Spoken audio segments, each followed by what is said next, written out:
ఏంటండి అది? ఎవడాడు? అసలు ఏం జరిగింది?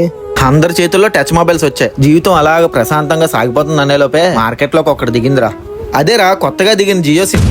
అయ్యి బాబోయ్, అప్పుడు మొదలైందిరా అసలైన రచ్చ. జియో సిమ్ తీసుకున్న ప్రతి ఒక్కడికి అన్లిమిటెడ్ డేటా, అన్లిమిటెడ్ కాల్స్ ఫ్రీగా ఇచ్చారా. అప్పుడు వరకు నెట్ ని కొద్దిగా వాడుకున్న మన వాళ్ళు ఒక్కసారిగా అన్లిమిటెడ్ అనేసరికి పిచ్చిగా వాడడం మొదలెట్టారా. అవునా? అప్పుడు ఎలాగుండేదండి ఆ సిచ్యువేషన్?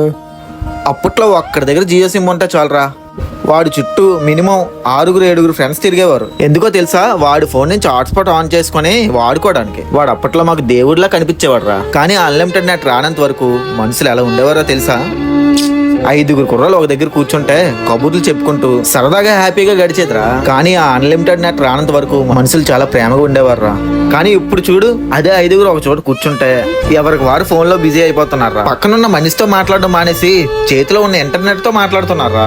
ఆ అన్లిమిటెడ్ నెట్ మన బంధాల మధ్య లిమిట్ పెట్టేసిందిరా. అనియా, నువ్వు చెప్పింది 100% కరెక్ట్ అనియా. టెక్నాలజీ పెరిగింది కానీ మనుషుల మధ్య దూరం కూడా అంతే పెరిగింది అనియా. ఒకప్పుడు మనం తెల్లదొరలకు బానిసలుగా ఉండేవాళ్ళం రా. కానీ ఇప్పుడు ఈ ఇంటర్నెట్కి బానిసలు అయిపోయాం. మనోడు చెప్పింది నిజమే కదా. మనం అందరం ఇంటర్నెట్కి బానిసలు అయిపోయాము. మీ ఉద్దేశంని కామెంట్ బాక్స్లో తెలియజేయండి.